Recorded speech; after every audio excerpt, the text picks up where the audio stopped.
Hello, kumusta mga kaigsunan? Kinirosab si Brother Rex Apa sa Lanog sa Gugma sa Diyos. Rex Apa, Lanog sa Gugma sa Diyos channel. Bago lang yun natapos ang atong krusada nga gihimo diri sa Dapit sa Junction, Kidapawan City, Philippines sa Patima, Porok, Malipayon. Salamat sa makaigsuunan nga naga-support ni ining maong buluhaton sa pagpalanog sa gugma sa Dios ngadto sa mga katawhan. Kay oni ang atong misyon aron nga modali ang pagbalik sa atong buhi nga Dios. Sa Mateo 24 bersikulo 14. Ug kita naglaom nga madali na iyang pagbalik aron makapamaulit na kita ng gingharian sa langit. Mga igsoon, padayon na usab kita. Kung diin ka man karon, pahiluna. Kung gabi ini mo kita kini, may gabi ug adlaw mayong adlaw. Padayon kita sa pagpakigbisog sa atong pagtuo. Ayon ang Judas 1:3, kung nagsulat kaninyo nga kamo makigbisog sa inyong pagtuo sa balaan natong tinuohan. Busa atong himuon nga dugang pagpakisusi pagtuon sa Biblia. Sa nilabay na to nga video, akong nahisgutan mga higugmang kaigsuunan nga dunay challenge nga akong nakita diha sa YouTube. I-challenge ang mga liman nga daw ang mga liman ang gisaligan ang maayong balita nga bersyon tungod sa isyu ni ining pagkaon. Dili nako ni tuyo mga igsoon, pero gusto nako nga mapalanog ang gugma sa Dios. Nabalo na ta nga ang kamatayon sa tao diha magsukad sa balaod sa Dios pagkaon. Apan karon gihimong gamay nga isyu. Para ni Brother Rex Apa, dili ni gamay kay dinhita nagsugod nga diin dunay maayong balita nga miabot kay ang atong kapakyasan gitubos ni Kristo dito sa Kalbaryo sa cross. Maayong balita tungod kay bisag nabagsak ta sa sala sa pagkaon, pero dunay Kristo nga nagdupa nato sa Kalbaryo sa cross. Mao ni timan mga igsuon. Ang maayong balita dili ang ngayan isalikway tungod kay ang maayong balita mao ang mensahe ni Apostol Pablo. Adi nagpakamatay si Kristo sa Kalbaryo sa cross aron sa pagtubos atong kapakyasan. Og ikaw, ako, kita nasayod nga ang sinugdanan sa kasalanan sa tawo nga angkon balaod sa pagkaon. Ingon ang Genesis 3 bersikulo 11, nganong niingon kag naghubo ka, nikaon ka ba di ay sa kahoy nga akong gisugo kanimo nga dili nimo kanon. So ang pagdili sa Dios pagkaon usa kabantayanan og lig-on nga ebidensya nga ang tao nakadangat sa kamatayon tungod ining balaod sa pagkaon. Mato ta unahan, pero iduko sa nato atong mga ulo sa makadiyot alang sa pagpangayo og kaalam sa langit tungod kay si Brother Rex Apa walay kaalam nga gikan sa eskwelahan. Dalay ko ni sinimbahan nga Dios na ikaw sa kalangitan. Panalangin kami samtang kami magatuon sa mga viewers nga mahimo namo kining maong video uban sa akong kalipay ug langit nung kaalam among mabantayan, amo makuptan among pagtuhangtod sa pagbalik. Salamat sa pagdaw sa pagmasangalan sa Jesus. Amen. Padayon kita mga igsoon. Karong hinapos nga mga adlaw si Apostol Pablo nagkanayon unang Korinto 11:18 ug 19. Nag-ingon dinhi higala og igsoon. Kay una sa tanan sa managtigom kamo, ingon nga iglesia, madunggan ko nga ana ay mga pagkabahin-bahin diha kaninyo. Timan ini. Og adunay bahin ni ining akong pagahidunggan nga gituuhan ko nga tinuod. Diba? Kining pagkabahin-bahin dunay tinuod. So meaning to say, duna po'y dili tinuod. Unsa man dili tinuod? Kanang matud nila. Kapitulo dila, bersikulo baba. Ang laway nagbula-bula. Walay mabasa, walay ipakita. Ang naay mabasa sayo, ang insakto kadto nang di mabasa. Mao nay problema ron mga igsoon. Mas 19. Pero hinuon kinahanglan gayud nga adunay mga pundok-pundok diha kaninyo aron pagahiilhan ang mga matarong diha kaninyo. So mao ni ang nahitabo karon sa iglesia. Una sa akong giingon, ikaw nga nagakaon ini wala ko'y katungod nga manghilabot nimo. Lamang gipahibalo nako kadtong mga alanganin, kadtong mga nagduha-duha tungod kay nagbarog yun sa balaang kasulatan. Kay ang kaalam sa eskwelahan, masteral, doctorate, mga igsunsultihan tamo. Wa pa matukod ang kalibutan ang kaalam nga gihawiran ni Apostol Pablo. Na kay matud pa niya, gikuha niya iyang kaalam sa tinago nga kay balo sa Dios. Wa pa matukod ang kalibutan. Unang Korinto kapitulo 2, 6 nga 8, imo nang makita diha igsoon. Meaning to say, ang eskwelahan o lahira nga natukod sa kalibutan. Pero wa pa'y kalibutan na ana ang kaalam nga tinago sa Dios.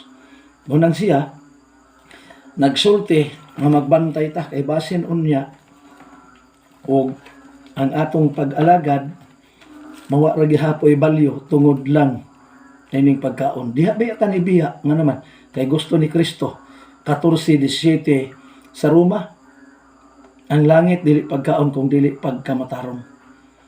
Karon ngano man ngastanan ung dili ipakaon na kana sa akong giingon mao ni pagkabahin-bahin. Ingon ang Galacia 1 bersikulo 6 ngadto ni sa 7 nagyon, nahibulong ako nga kalit mitalikod kamo kaniya nga nagtawag kaninyo sa grasya ni Kristo og mibalitok kamo ngadto sa laing maayong balita. Kanang bali mibalitok, bali og utok. Unang imbes nga dili ipakaon. Unya ang rason, dili tuuhan kay ang maayong balita maulay nagsulti nga ang itik di ipakaon. Meaning to say, sa uban kuno nga mga bersyon, wala kuno nasulat. Nakaroon ang pangutana mauni. Kay sayop man ang maayong balita nga nagsulti ang itik di ipakaon. Didto bas ubang mga bersyon na ay gisulti nga ang itik ipakaon. Kana inyong homework, mga masteral, mga doktorate. Kasi brother apa sa ako nang giingon, wala makahuman og eskwela pero dapig ko kang Kristo. Mateo 12 bersikulo 30, ingon si Kristo, ang dili dapig nako, batok nako. So karon, ang maayong balita nga bersyon mga igsuon niya Holy Bible, kung imong makita Good News Translation. Niya ang iyang forward kung imong tan-aw ni nag-ingon din the Bible in today's English version was translated and published by the United Bible Societies for use throughout the world. Ya, ang ilang rason nga uban, matod pa nila, wala kuno dili membro sa Philippine Bible Society. Grabe rason, no?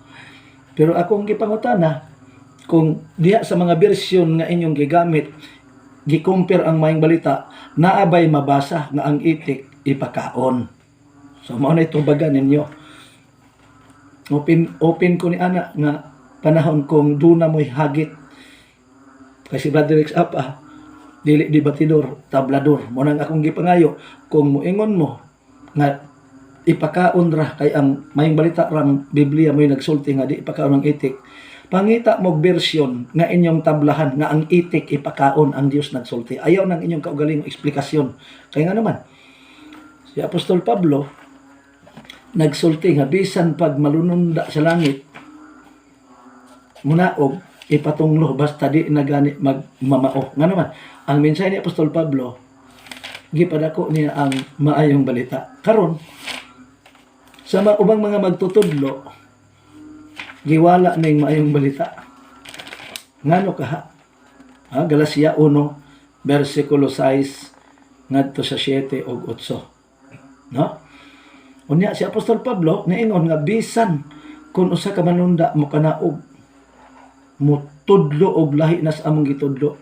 Ang kang Pablong misyon, kabalo mo, ang misyon niya, to preach the good news. Iwali ang maayong balita. Good news. Isaiah 60 bersikulo 6 atong tanaan diri ha. 60 bersikulo 6. Ni ay atong babasa din igsoon. Great caravan of camels will come from Midian and Ipha. They will come from Sheba bringing gold and incense. People will tell the good news of what the Lord has done. Kinahanglan ang good news, kinahanglan ang mayong balita. Pero unsay gihimo, reject ang mayong balita ngano kay nagsulti ang itik dili ipakaon. Oh, come on, og dito ragsoy pa. Mao ni mga igsoon. Dili ta sa Roma 15 ug 16 ni ay gisulti si Apostol Pablo dinhi. Roma 15. Okay. 15 days of 16.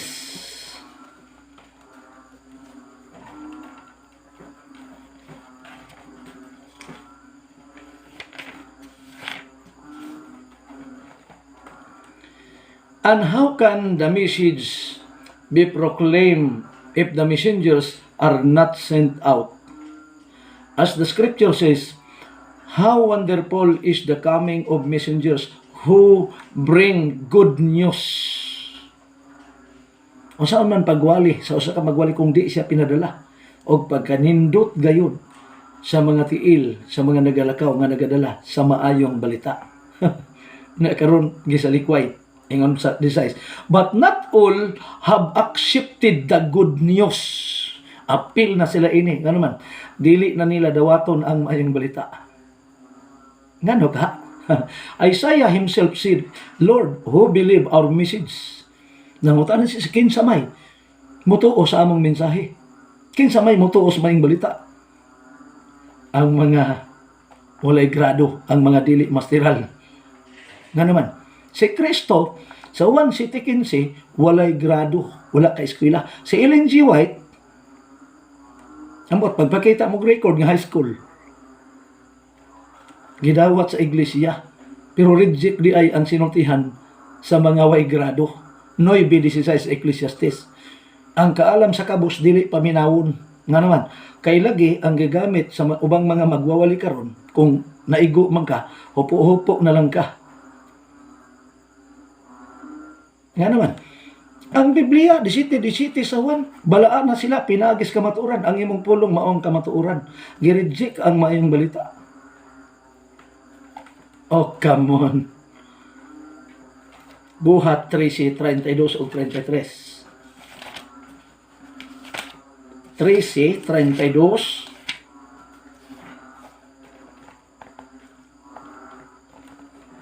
o 33. Engon din higalag igsuon. And we are here to bring the good news to you. What God promised our ancestors, He would do. He has now done for us who are their descendants by raising Jesus to life, as it is written in the second Psalm, You are my son, today I have become your father. Mayong balita nga nahimot ang anak sa Dios. Unsa may buhat sa anak sa Dios, mosupak-supak sa Dios o mosunod sa balaod sa Dios? Mao nay pangutana inyo nang homework. Karon, unsa man nga misyon ang giapila ni Apostol Pablo? Unsay iyang misyon? O dirita, Acts 20 verse 24. Tan-aw na to. Kay si Pablo magwawali ba ya? 20 verse 24. Naingon dire. But I reckon my own life to be worth nothing to me. I only want to complete my mission and finish the work that the Lord Jesus gave me to do, which is to declare the good news about the grace of God. Tanawa ra, ang mission ni Pablo to preach, to finish. Unsa man? The good news. Tingalin, human na si Apostol Pablo siyang wali, unang ang uban ron nga nagsunod, giwala na ang mayong balita. Unsa isulti ni Apostol Pablo? Unang Korinto 11:1, awat kamo kanako kay ako nagaawat kang Kristo. So mao ni makaigsuunan. Munang ingon si Apostol Pablo sa Galacia 5 versikulo 10, matod pa dinhi atong tan-awon igsuon 5:10. Ako masaligon kaninyo tungod sa Ginoo. Tanawa? Tungod sa Ginoo, dili tungod sa pastor, dili tungod sa presidente sa mission, dili tungod sa presidente sa union. Ako masaligon kanyo tungod sa Ginoo nga kamo dili mo sagop sa panghuna-una nga sukwahi sa ako. Tanawa? O sa isulti ni Pablo, ang iya to finish the mission, to preach the good news. Karon isa likway, mingos Pablo, bantay mo. nga kamo dili mo sagop sa panguna-una nga sukwahi sa ako, og siya nga nagapagubot kaninyo magaantos raon niya sa iyang pagkahinukman sa silot bisan kinsa siya. React lang mo gusto mo react. Kay si Rex Apa dili debatidor pero tablador, dili pod masteral, dili pod doctorate. Pero ako ning gipabarog nga naman tungod kay na Adventista ko, dili pastor ang nakakonverter nako, bundili ang tawag sa lanog sa gugma sa Dios. Kay nag-edad pa kog 7 anyos, usa ko ka debutid nga Katolik, ang akong inahan usaman ka mananabtan. Pero ang akong damgo mao'y nakapakonverter nako, kay ingon ang Numeros 12 bersikulo 6, kung ang Dios makigsulti siyang katawhan, pinaagi sa pananawon og sa damgo magpakita siya. Akong gidamgo ang butang wa nako masabti mga kaigsuunan. Bata pa ko, nagpuyo mi sa Alegre, Bansalan, Davao del Sur. Katoliko pa mi niadtong panahon na. Karon original na nga Katolik. Nga naman kay ang Katolik, dili religion kung dili ang Katolik ang pulong sa Dios, ang iyang kasuguan 105:7 sa Salmo sa maing balita, ang kasuguan sa Dios alang sa tibuok nga kalibutan. Munang way ikadinay ang ubang mga pundok nga nagtuo og Dios, gawas lang sa nagtuo og Dios pero dili tinuod nga Dios. Kaya ang tinuod nga Dios tag-iyas kalibutan, universal, mao nang Katolik mga igsoon. Una ang akong damgo, nakakita kog mga manulunda sa langit nga naglibot og usa ka tawo na ikorona nga naglingkod sa panganod, nagdala og galab. Sa akong linghod nga panguna-una, wa ko makasabot ni adto tungod kay bata pa ko. Nangutana ko sa akong mama, ang tubag sa akong mama, bunga ratos imong kabusog.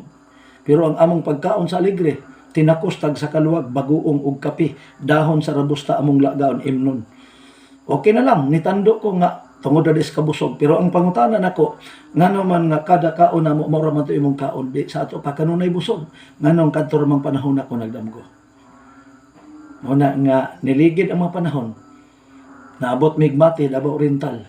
Doon ay gigamit sa Ginoong nagwali. Wa ko makonverter sa nagwali. Nakonverter ko sa iyang giwali. Nga naman, ang iyang giwali, sibo sa balaan kasulatan. Nga dunay kasuguan ang Dios.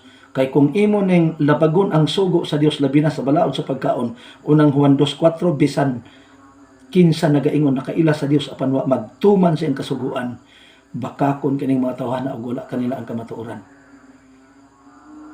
Munang si Brother Rex Apa, wala mahadlok og kinsa man nga mga tawo nga kadagkuan. Kay nasulat Ecclesiastes 10 bersikulo 5, yung siya rin Solomon, nakita niya ang pangabusar sa mga pangulo. Nana mga igsuon. Unya sa Jeremias 10 bersikulo 21 ngadto 24 imong mabasa nga usahay dili man tanan ang mga pangulo. Gihisgutan gyud, basahan niyo. Dili man mainglitokon pero gisulti mas Biblia buang-buang. Unya tan-awa ang 5:4 sa Jeremias. Kini mga tawhana kabus ug mga buang-buang kay wala masayod sa kasuguan ni Jehova. So man mga igsuon nga gibarugan ako ni tungod kay mabasa sa Biblia ug nahimo kong Adventista, dili tungod sa mga leader sa iglesia, kung dili tungod sa pulong sa Dios, tungod sa lanog sa iyang gugma nga nagtawag namo gikan sa kangit-ngit, gitawag mi dinha sa kibulungan kahaya. So man mga igsuonan nga ako ning gibarugan sa sunod nato nga video, ato na pong hisgutan mga kaigsuonan ang dugang pang mga kalambuan kabahin ni ining isyuha. Ingon pa nila, wa pa ba ko na mamatay. Dili na mamatay og dali mga igsuon kay kanang kaaway sa Dios, dili pa panahon nga mamatay. Unang karon, dili ko mahibulong nga dunay mga prinsipyong inana tungod kay gisulti ng daan dunay pagkabahin-bahin. Munang ingon si Pablo nagtambag Galacia 5 bersikulo 10.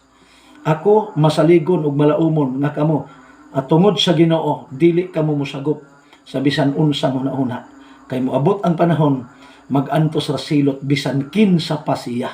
Nagpasabot nga bisag unsa pa nga authority ng imong gihawiran karon, kapila ka pa madoktorit, kapila ka pa mamasteral, dili ka respetuhon unya sa imong kaso sa tubangan sa Ginoo.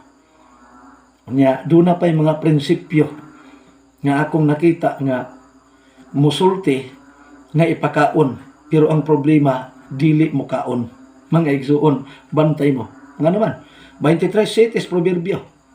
Aring Solomon ingon, bantay kay nag-ingon siya sa iyang baba pero ang iyang kasing-kasing wa giduyog kanimo. Kung nakahinomdom mo sa tanaman sa idin ang nahitabo, kung makabasa mo sa Biblia nga si Satanas nga nagtintal ni Adan og ni Eva, human ni kaon si Adan og Eva, ni kaon pud ang yawa. Wala. Mao na mga igsuon nga tulo timbanga ingon ang Job 5:27. Kung ikaw nagtuoan ang huna-huna sa tao, si Job di pud magpugos nimo. Ako di pud mamugos nimo. Si Job nagsulti 5:27 dinhi sa Job. Alang sa panapo sa atong paghisgot nining maong video mga igsoon. 5:27.